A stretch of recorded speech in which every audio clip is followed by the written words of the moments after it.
Good afternoon, one and all.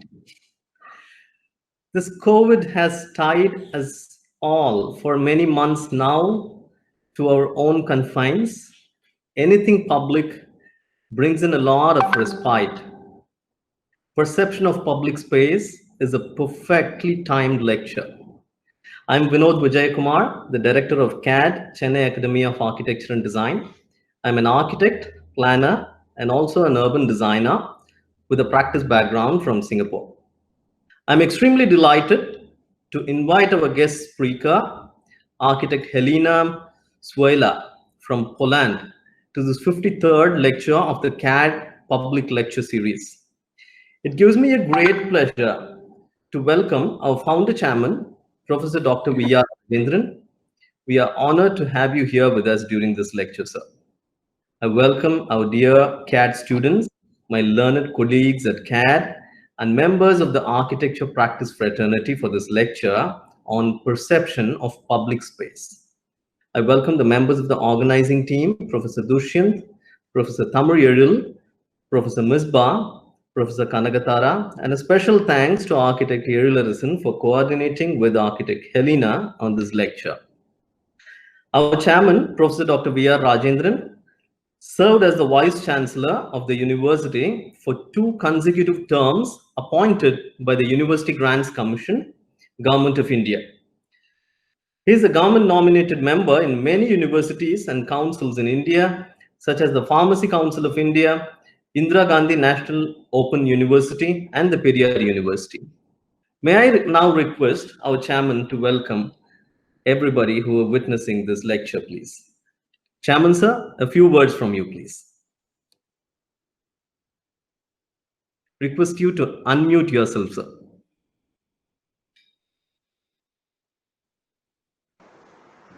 Is it okay? Yes, sir. Yeah. Good morning to Professor Helena and good afternoon to students, parents and special invitees on this happiest occasion. First of all, I congratulate Professor Vinod Vijay Kumar, the director of CAD, and the team members, Professor Dushyant, Tamil, Professor Misbah,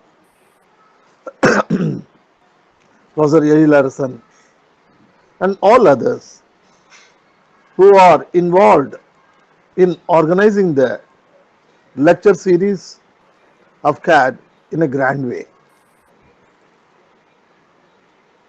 You all know that Corona has distracted the entire life all over the world. But this has brought out some benefit also to us. Most of us are spending time with family, children, and that family bond is increasing in this period. And similarly, due to the development of the software technology, sitting at home, we are able to speak to hundreds and thousands of audience. We are able to speak all over the world, globally. We are able to hear the best lectures from international speakers, which otherwise would have been not possible in regular period. Professor Helena from Poland, in spite of the time barrier, in spite of her busy schedule, she has accepted to deliver a great, wonderful lecture today for our students and architect community. It's a great honor for our CAD to have Professor Helena with us today. This is the 53rd lecture series Right from the inception of CAD, CAD is very serious about conducting the lecture series every month without fail, inviting speakers from all over the world. And this is the 53rd lecture series. This has become a part of our academic deliverance in CAD. I'm sure my students will get benefit out of this lecture series and prove to be the best architect in the world from CAD. I wish all my students best of luck on this happiest occasion, and I convey my best wishes and congratulations to Professor Vinod Vijaykumar and his team members who are organizing this lecture series in a very successful way. On behalf of CAD and everybody, I take the pleasure of welcoming architect Professor Helena to this lecture series. Thank you very much. Dear Chairman, you have Yeah, always been a great source of inspiration and support. Rightly said, sir. There is so much learning that has happened at CAD during the COVID times. New systems established and greater sense of togetherness felt among the CAD fraternity, all with your support. The CAD lecture series germinated on the first month of inception of the institution, and we made it public and open to all since the day one. Because the core value of any institution is to disseminate knowledge to the society where it thrives. And internally, it has helped our students to build their focused interest in key disciplines related to architecture and set their future career direction. These lecture topics and content delivered build a scaffold to the ongoing academics at CAD. CAD is affiliated to Anna University, one of the oldest technical universities in India, and approved by the Council of Architecture, India. It is one of the very few standalone architecture institutions purpose-built for a studio design program course such as architecture. With this, I would like to give a quick introduction to our guest speaker for today, architect Helena Szewiola is a graduate of the Faculty of Architecture at the Silesian University of Technology in Poland, where she is currently working on her PhD and also teaching. She is also practicing in a Plomoxy Studio Architecture office. Her international experience from practices like Winkle Architekten, Medusa Group, Riegler Rewe Architekten. She is an active board member of Antirama Foundation, which focuses on changing cities through interdisciplinary ideas. Her focus lays on urban design with a special interest in user inclusion. Myself, being a planner and qualified urban designer, always have been very enthusiastic about cities and public spaces in particular. As a matter of fact, it has been my topic of research during my dissertation at the National University of Singapore during my graduate days. Perception of public spaces. It is such an evergreen topic with new perspectives emerging each and every single day. We are really looking forward to hear it from you, Architect Helena. The screen is all yours. Maybe Thank invite you. you to share your presentation. Thank you. So first, I would like to thank you all, the whole team and everybody for welcoming here, for giving me the opportunity to join you and to speak to you. Thank you for the very, very nice introduction. This means I don't have to tell you anything more about myself and just go straight to the lecture. So let me just open the screen. Okay.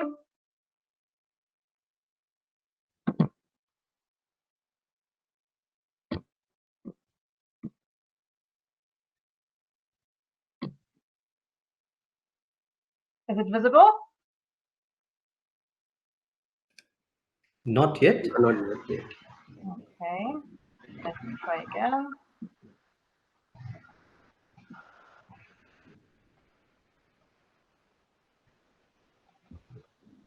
How about now? Not yet. Yes, I think it's beginning to get red. Yes. Yeah. Okay, perfect. So let me first tell you a little bit about why I chose the topic of perception of public space. As Professor mentioned, I have a special interest about user inclusion, and perception is something that allows an architect and planner to take the needs of the user into consideration and implicate them into their design. In every topic I'm talking about, I like to start with the basics. So even though this might seem horribly obvious what public space is, and we all can imagine a street, a plaza, a park in front of our eyes when we see the phrase public space, let's just dig in a little bit deeper so we fully understand the meaning of that phrase. So let's first digest the word public. Public means it's for the people. People are using public spaces. Accessible and available. This means that everybody, regardless of their age, gender, or predispositions of their body, is allowed and is welcome to use the space. Same with availability. A space that is closed in certain hours or has limitations on its access isn't a public space. It doesn't discriminate. Again, based on any features you have, the public space is open to you regardless of any factors that might exclude you from some other private space. Additionally, no additional rules. This means that you're not required to behave in a certain way in the public space. And I am aware that I am talking from a Polish perspective here. I am seeing it through the eyes of Polish public spaces. I am aware that in some regions of the world, public spaces have some additional restrictions, some additional rules. And this is something that will be visible throughout my whole lecture, that many things will be said from my perspective, from the ways I see it and I know it. I'm aware they are different in some parts of the world, so please take that into consideration. Okay, let's move on to the phrase space. Space is an open area, but it has some borders. So if we imagine a big field without any borders on the side, it's hard to put it in our imagination as a public space. It's also room for expression. You can go there, you can dance, you can speak out loud about your ideas, you can express yourself. Another factor is variation. Again, let's imagine an empty parking lot. This isn't something we would consider a public space. We need some options, some things to do there to be considered a public space. Let's move on to what influences our perception of a public space. I divided this slide into two categories, the inside factors and the outside factors. So inside factors are basically our subjective, not even feelings, but things that create us, things that that carve us into the humans being, into the human beings we are, which then influence the outside factors and how we perceive the outside factors. Let me not spend too much time at this point here. Let's just move on and go through all of the factors and see how they might influence the perception of public space. The first factor is age. This is a space called Circle in Normal, USA. This is a small space in front of the Discovery Museum for children. Even though this space is dedicated to children, You wouldn't notice it on the first glance. You can see there is options for all age groups. Children can play in the water, adults can sit on the benches and watch their children safely. Seniors might sit on the benches in the shadows and also have no restrictions like steep stairs that would prevent them from using the space in an efficient way. So even though you might expect that they would plan something like a playground here or some discovery area especially dedicated to children, you can see that it is possible to create a space, to design a space that is perceived as very inclusive for all the ages, even though it's dedicated to children primarily. There is also a theory you might have heard about, H2AD, which means that if you design a space that is inclusive for 8-year-olds and 80-year-olds, it means it is inclusive for everybody. Next factor, background with a special interest in culture. So here's two pictures from a busy street in the city centers of Portugal and of UK. This is I am aware I'm going to be generalizing a little bit here, but the warmer the country, the more the culture of sitting outside is present. This is obvious. When it's warm outside, when it's nice outside, people tend to move outside. When it's colder and rainy, people will sit more inside. That's when you see the lot of the ground floor occupied by little businesses, cafes, gastronomy, and functions like that. Of course, there is many exceptions from that rule. You will see each of every possibility in both the countries and both of the nationalities. But even though you will notice an increase of the outside culture in warmer countries and not in colder, rainy countries. Another background is tradition. So we will perceive a space in a certain way depending on how it was viewed for 10 years, decades, or even forever. But as we have seen with the movement of Black Lives Matter, a space can be reclaimed by a certain group and made it their own. So here we see a disregard for tradition. This is a street that leads directly to the White House. If you look closely, you can see it in the background there. So it was never, sadly, it was never connected to anything related to change, to minorities. But in connection to the current movement, it changed. The tradition was broken, and the perception of this place is now a totally new one. On the right side, we see a completely different example. This is an example of a park directly next to my university in Gliwice. This has also to do with tradition, but in a very different way. This park was renovated in the last few years and has gained so much applause for how it was done. It is a beautiful space now. It is safe, it is colorful, and inclusive to everybody. On the upper picture, we see how it looked before. On the down picture, we see how it looks now. Even though it gained so much applause, there was voices of people saying that they liked how it was before because they perceived it as a traditional park, as something more like a forest. So for them, their perception has been broken. The tradition of this park being a forest park has been broken.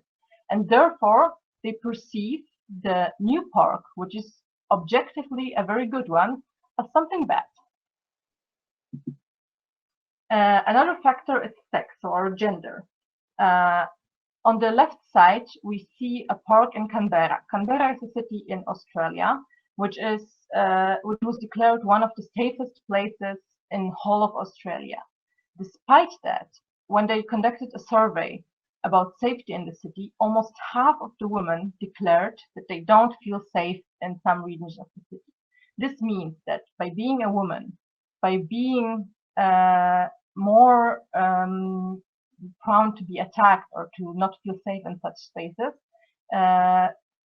sex influences your perception of a park. or of any dark places. On the right side, we see a street, Cornell Street, which is a slightly better example. I'm not saying everybody will feel safe in that street, but we have way better lighting. The street is a little bit more narrow. We can see where we are going. There is no dark corners, and there is windows. Windows give us the feeling that someone is watching over us, that someone sees what is happening, and create the subjective feeling of being safer. Another factor is body. What I mean here is any disabilities, so being bound to a wheelchair, walking on crutches, being of older age, maybe having some sight disabilities. We see two examples of stairs in a public space. The example on the left side is the Pioneer Courthouse Square, where you obviously can see there is a slight change in height from one space to the other. And the architects did a pretty good job of connecting a ramp and stairs, which also serve a function of areas to sit at, which is also another great benefit for this space. On the right side, we see stairs from Wodzisław Śląski, which is a city nearby where I live. And although it is something that there is the little ramps to push a baby stroller up, a person in a wheelchair won't be able to use this space, won't be able to go up and down from one place to another. So again, it is stairs. We perceive it as stairs, but from my perspective, I can use them both in the same way. But as a disabled person, you can see a huge difference in how this space is inclusive or exclusive for you. Another factor is attraction. This is something that is a very, let's call it hot topic in Poland right now. It's a new landscape law. That's slowly implicated in many cities. The city of Gdańsk at the seaside has done a great job of implementing it. The main goal of it is removing ugly posters, banners, advertisements from all over the city, cleaning it up and just letting the architecture, the public spaces, the spaces for people shine. So we have two examples here.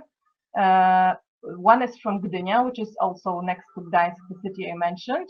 And the other one is from a very small city, and it's only a visualization. So it's not done yet, but obviously all the cities have this vision. As you can see, as you can look at the upper pictures and at the bottom pictures, the perception of the place is so different. Looking at the upper ones, we feel overwhelmed. There's so many things jumping out at us. At the bottom pictures, it's more calm, and we can feel more relaxed in the space. Another factor is safety. This also connects to some other factors of the inside factors. So as things like age and sex, gender might influence our perception of safety, there is also some aspects of safety that don't have to do anything with those things. So on the left, we see a street in Świętochłowice, which is also another city nearby where I live here in Silesia. And even though this space seems perfectly normal, perfectly average, you might see that the distinction between car traffic or between tram traffic and pedestrian traffic isn't that visible. It's great that cities are making an effort of connecting and of letting people into all the public spaces, but it needs to go hand in hand with limiting traffic. So here, especially in one space, we can see it's very narrow, which might create a dangerous space for people to move in. On the right side, the perception of this place is just disorganization. This is one of the main squares in Gliwice, and for me, even knowing this space, looking at this picture, it's hard to exactly pinpoint where the public space is. All of it is the public space officially, but there is so many connections, so many overlaying and cutting ways of traffic, foot traffic, car traffic, bus traffic, that it's hard to even find your way from A to B. This is another thing. If you don't feel safe to go to your destination, if it's not obvious where to go, it's easy to get lost and put yourself in danger. Also, the many crossings through the street which aren't accessible to people. Sadly, car traffic is still the dominant one here, can create some dangerous situation and influence the safety of the place. Another factor is comfort. On the left side, we see Garema Place, which is also in the same city as in Canberra, one of the safest places in Australia. This is a temporary installation, which was supposed to make this space more comfortable, more inviting. So if you look closely, you can see that some parts of the installations aren't there to stay. So the grass, the paneling on the floor, and the colorful elements on the trees are all temporary. But through those actions, which are very simple, the space suddenly becomes inviting. It's more colorful, it's more fun, it's more nice to sit in. On the right side, on the other hand, we see a renovation. This is sadly a new project. It's not something that has been there for ages. It is a new project, and that immediately got some slack about this huge concrete jungle here. There's no place to sit in the shadows, which is immediately something that will influence our comfort of being in this place. Also, another factor is the feeling of sitting on a stage. This is something where you don't have anything behind your back while sitting. You get the impression you're being watched from behind, that someone might come up behind you. So this isn't encouraged in public spaces because it might influence the perception of your safety. Another factor is simple fun. When we go out, when we go into the city, sometimes we just need a place where we feel good, where our mood changes, and that makes us feel better. So here we have two examples. I'm sure you all know the one on the left. It's the Super Kiran from Big, and the other one is one of the main plazas in Warsaw. The scale is about the same. So the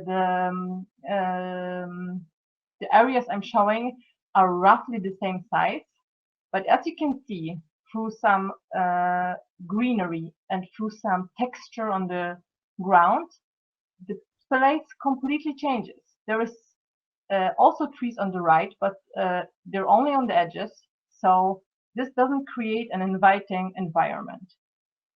To the benefit of the big design, there's also so many additional functions here that are even hard to spot. There's so many different possibilities to sit. There is so many fun things to explore.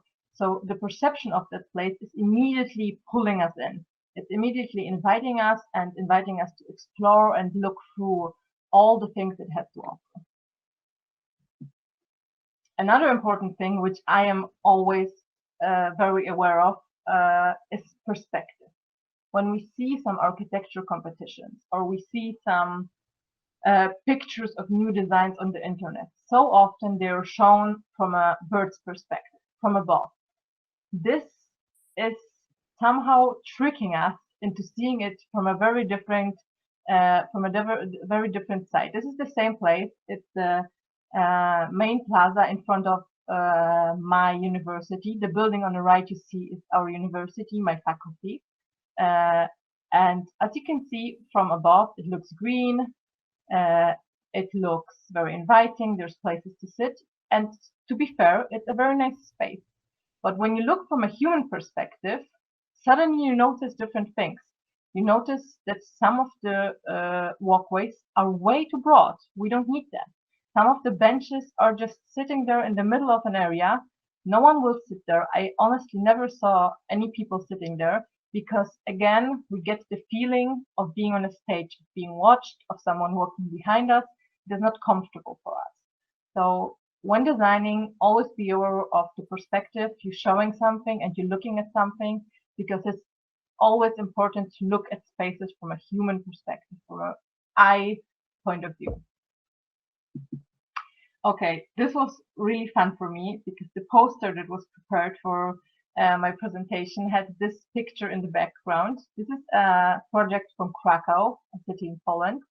And when I was thinking about this presentation and looking for options to show all the things I talked about previously in one picture, this was just perfect. So I created a checklist for perception of this place. And based on what I have said earlier, let's just go through it and see if this place is matching all the things we talked about earlier, or I talked about earlier. So first, is this space for me? So as we can see in the visualization, and from my point of view, everybody from a child, an adult person, and a senior can use this place. Children can have fun on the stairs, even though there isn't a specific playground here. They can run around, they can hide a little bit.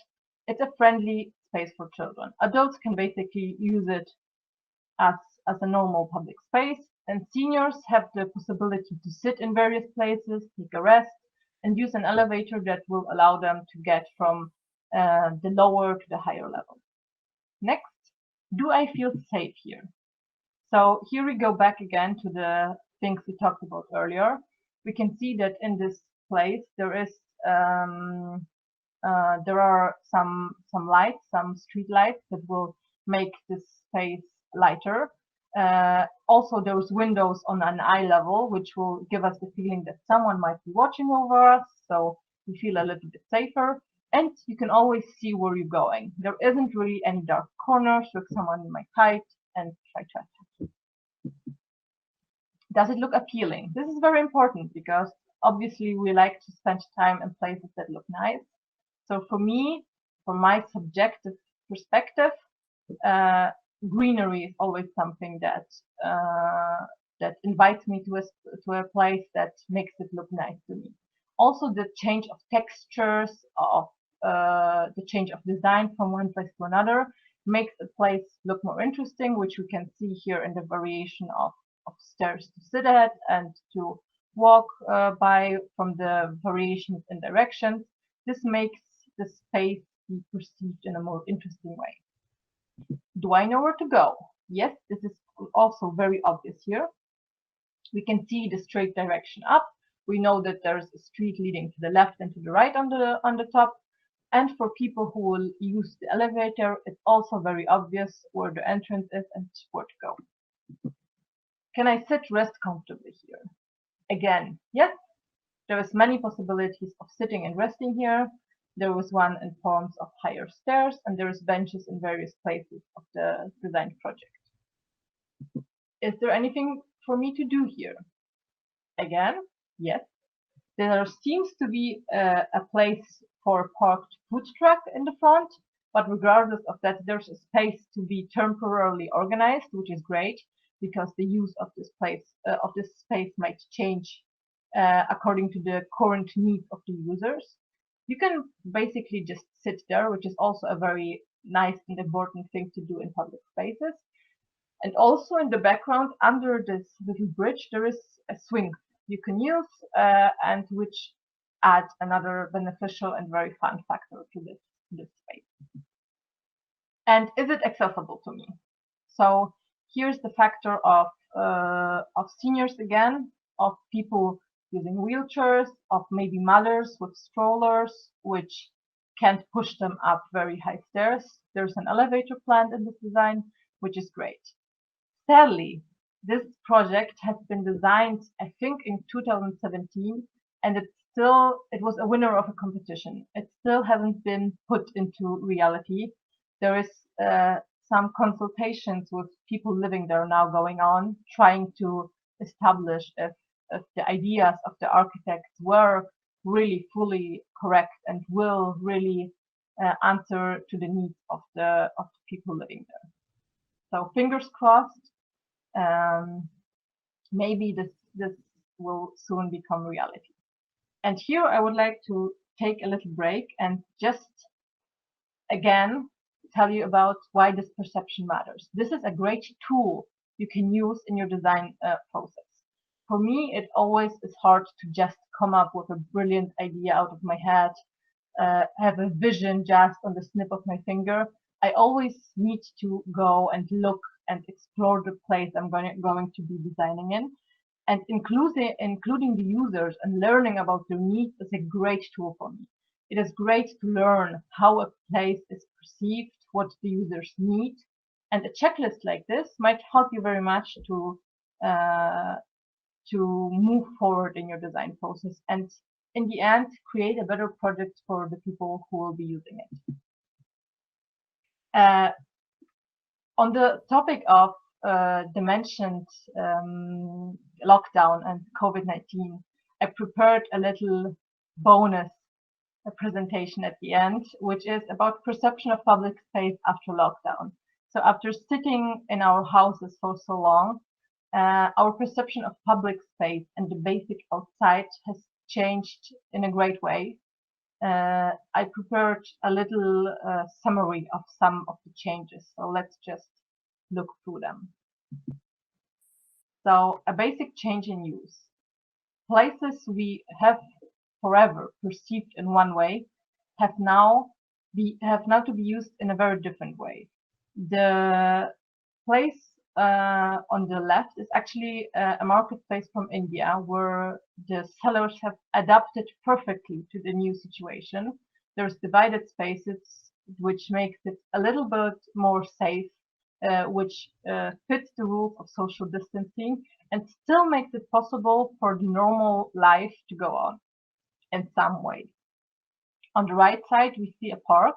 This is a little bit more of a fun approach, where a simple implication of some spheres of some areas that will allow social distancing have been implemented on a basic lawn and made it possible for people to use it without breaking any rules of the social distancing. Here it was supposed to say new gained appreciation, but somehow the appreciation disappeared. But let's talk about it anyways. In Poland, especially, it started in Warsaw, as far as I know, but it also reached Katowice, which is the city I live in now. There is a huge action where there is reclaiming of flower pots all over the city. So basically, you're now allowed to go find an empty flower pot and plant whatever you want there. This is caused by the perception of our very close public spaces, the spaces in front of our buildings that are often disregarded by the local government and they're often in last place when it comes to renovations.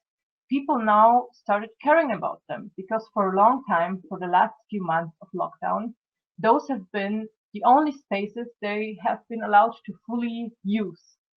So we have gained a new appreciation for those spaces. We perceive them in a very different way now. They have way more value now, and therefore some new actions and even laws are put into place to make them more accessible to us and more appealing to us. On the right side, we can see a park in Beijing. In China, for a long time, parks have been closed. Later, some parks have put in locks at parks, but I don't mean locks as in locking the park. I mean you could book a certain hour to visit the park, and only in that time you have been allowed to go there. So this changed the place from public to somehow private and not accessible, which also made people aware how valuable those spaces are.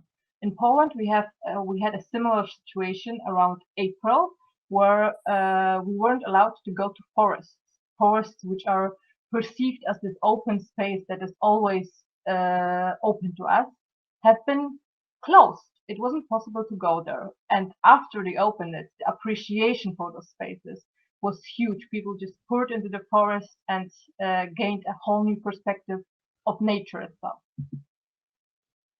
And this leads us directly to the topic of escape into the green. People living in big concrete cities have been urging to go out into the green. This, again, the topic of the forest I just mentioned, but it also caused a complete change in perception of greenery around the city, especially lawns. For a long time now, we have been living with the perception that a lawn needs to be cut short, it needs to be nice, it needs to be very well taken care of. As a child, I remember when I was going over to Germany, the lawns on the highway were always so perfect.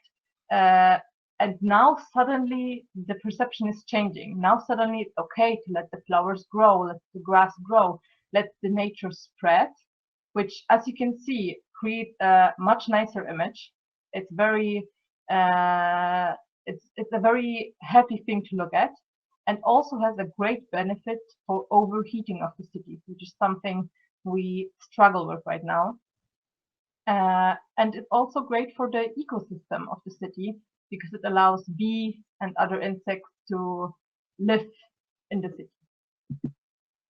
There was also some new models created around the lockdown, something that was always so obvious, so normal to us. The simple bench suddenly had to be reinvited. There was a huge surge of competitions about public spaces after lockdown. So many new ideas created, how we can be together but be apart. Here we see some examples of benches that have been reinvented to match the current situation. And also on the left side, a structure that was called Game Sanctuary, which is one of the entries to the same competition. I think this was the winner, which is a space where people can play together, can sit together, but still be safely apart. The last point is making private public. This is something that also comes from the change of perception of public spaces, which came from the lockdown. In Poland, in Gliwice especially, there has been a fight to close car traffic in the city center for many years now. But the city wouldn't budge, the city wouldn't change it. But now, when it wasn't possible for many cafes and restaurants to be open due to restrictions and social distancing, that gave the people and the government an incentive to allow restaurants to move outside, to move to the streets and create somewhat public spaces for people to enjoy outside. Another thing which was very viral at some point of the lockdown was the use of balconies. So at some point, especially we saw it in Italy, balconies became a replacement for public spaces. So most of activities that would have been done in a park or in a public plaza moved to balconies. So singing together, parties, even workouts on balconies have been a common thing there. So people adapted to the situation and somehow made the private spaces public. Okay, this leads us to the end. Perception doesn't equal reality. How we see a place is very subjective. It is dependent on all the factors I mentioned before. And it can change in a minute, as we see with the lockdown now that changed our perception of public space drastically, as we see with the Black Lives Matter movement, which also changed the perception of many places and plazas and monuments drastically. So it is a very fluid thing. It can change in a second. It is adaptive, but this is a great tool to learn about the needs of the users of any of your projects. This is all from me. Thank you very much. I hope you enjoyed my presentation. It's been a pleasure, Ms. Helena. Rightly pointed out, This COVID has also changed a lot of things. And there was a very, very interesting observation about the balconies. The use of balconies world over was considered as a redundant space, occupying this extra space in the GFA. But I think with this COVID, new values are being attached to even the private spaces. Everything that we thought about as inconveniences, the crowded market spaces, the streets where vendors, pedestrians, bikers compete for space, neighborhood parks where the social boundaries of the young, old, different groups constantly test their elastic limits, the transit intersections where the strangers converge and diverge. I'm sure our perspective about all these spaces have changed, especially during the COVID time, and definitely after this fantastic lecture. Our heart and souls yearn for these public spaces than ever before. I'm sure everybody would accept. In fact, two of our studio projects revolve around urbanity and public spaces. I'm sure our students have a lot of questions to ask also. We are also having quite an audience from the practice fraternity. May I request Professor Misbah and Professor Eldarasan to moderate the Q&A session, please? Over to you, Eldarasan and Misbah, madam. Yes, sir. Yeah. A very good Sure, sir. good afternoon to one and all present here, and a very good morning to Architect Helena. That was a very informative and interesting talk about the perception of public spaces, which is the need of the hour. Without further delay, I would like to move on to the question and answer session. It looks like we have quite a good number of questions from our audience. Let me start now.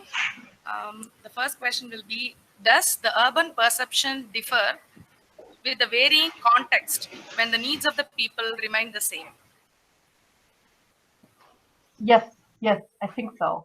The needs of the people might be the same, but as I mentioned in the inside and outside factors, the urban context, like something as simple as windows on the ground floor, might change the perception of the people. So when we imagine a similar space and scale with the same needs of people, but with a different surrounding, like a very gray wall around, or just a very inviting array of buildings, with cafes in the ground floor, the perception will immediately change. So the factors aren't only defined on our subjective feelings; they're also defined on the things that we find at the place. Yes, interesting. Okay. Helena? Yes. Yes, I have a question. Will the meaning of public spaces changes after this pandemic? Because as we see, the public is hesitated to move into the public space. So how do we balance the fear and the need of the public space? There is a very interesting discussion about that in Poland at some point of the lockdown. Architects have discussed, how do we design public spaces? How do we adapt to the current situation?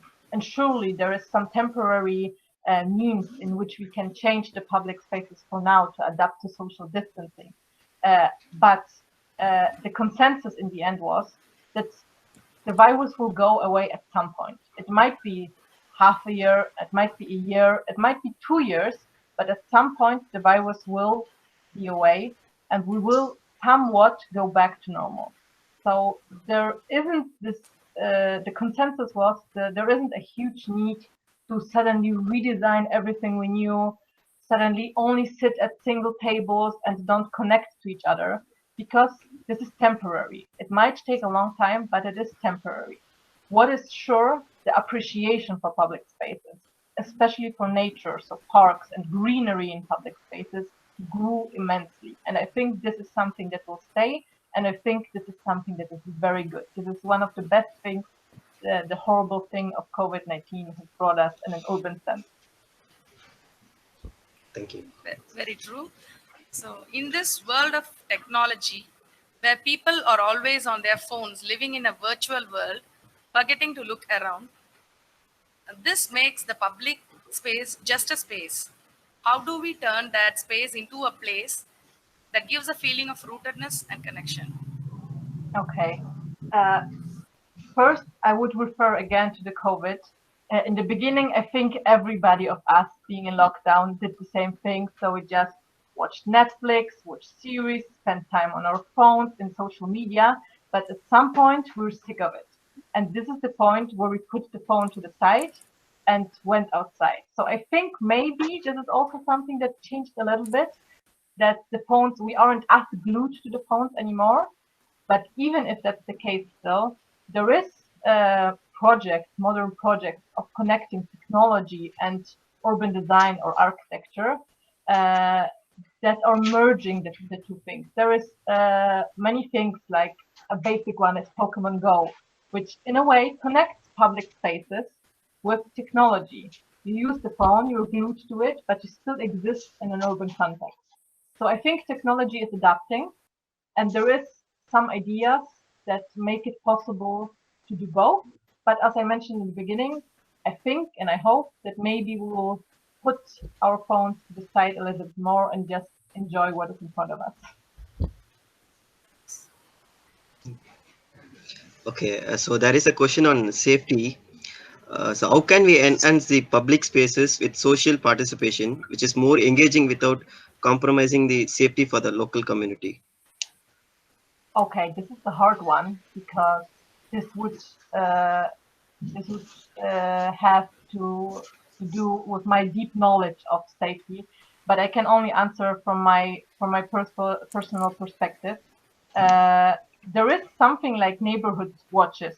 I think this is something that mainly exists in America, where communities come together to help each other feel safe in their community. So this is one thing that surely has to do with participation. Another thing which is possible in Poland, and I think many other countries have that possibility too, it's public consultations. So once a year or in connection with a new project, the government will open public consultations where they ask the public, what do you need? What do you want? What are the things we should invest in? And sadly and obviously, not all of the things are realized, but this is a possibility for us as simple citizens to use. It is available, but not many people take advantage of it. So just do that. Just look at your local government when there is any possibilities to speak out, to raise your issues, and hope for the best, that at some point they listen and fulfill your needs of your local community. Great, thank you. Okay, the next question will be, during this quarantine, we see our private spaces turning into pseudo public spaces. I think actually you mentioned about this in your lecture. So we can see an active usage of terrace and balconies in the need for connectivity with either the community or nature. Students want to hear more about it, the usage Yes. of. Okay. So again, I think this is something temporary. It is great because I think on a social level, which I'm not an expert in, but I think this is a great field for some studies. We have become closer to our neighbors. In big buildings, I live in a building with 13 stories. I don't know any of my neighbors, but through the lockdown and for basically the elevator becoming the main area of connection, somehow we became closer to our neighbors. So maybe we will move away from balconies a little bit, from the terraces, but maybe this will be an impulse to create communal spaces within big buildings, within some communities, and create those areas that have been spontaneously and temporarily organized by the citizens themselves, and do it in an official and practical way that will fulfill those needs in a non-temporary matter.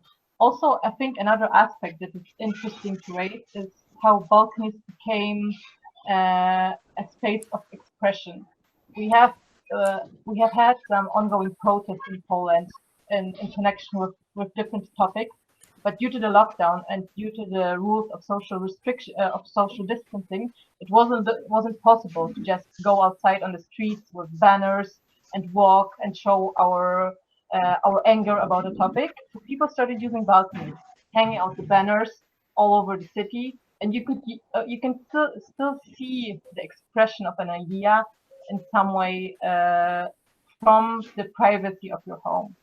So maybe some things will stay, but I hope the general idea will be put into some non-temporary spaces where people can do the same thing, but together in an official way. And Helena, I have a question.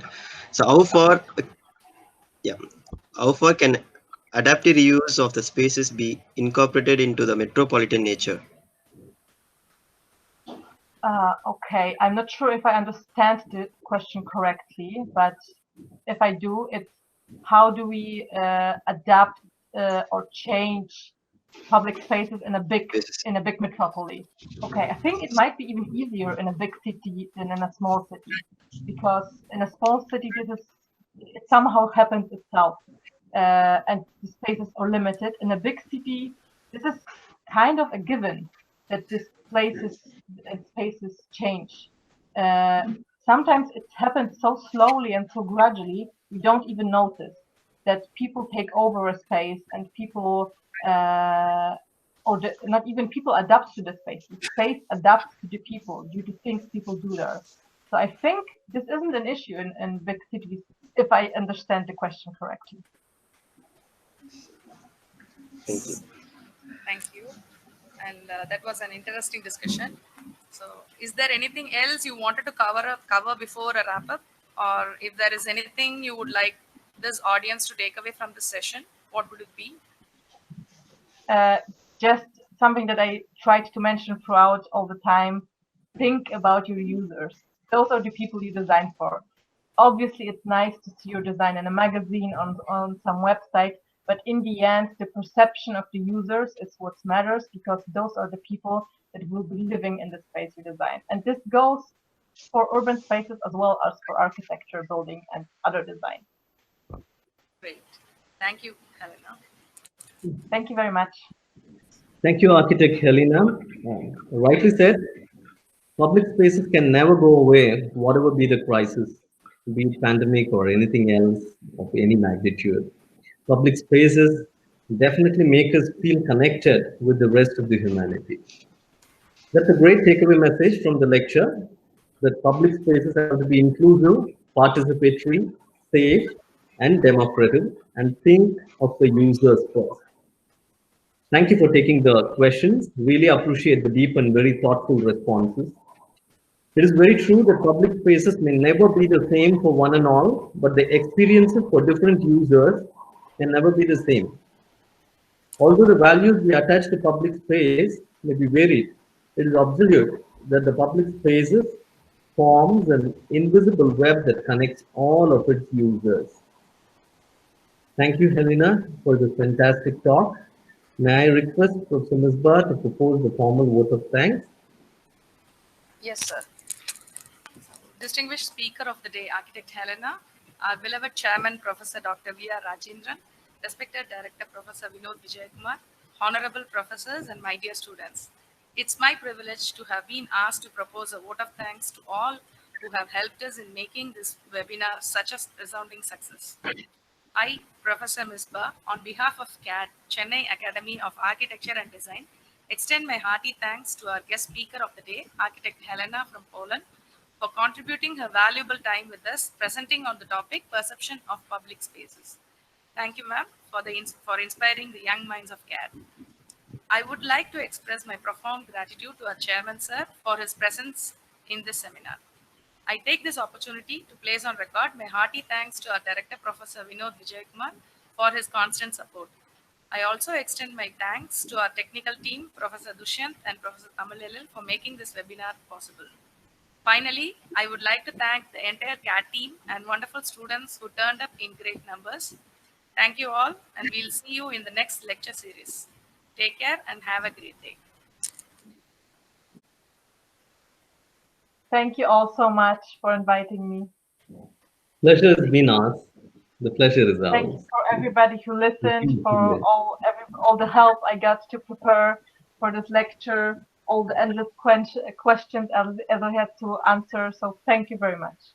It's my pleasure. It's my honor.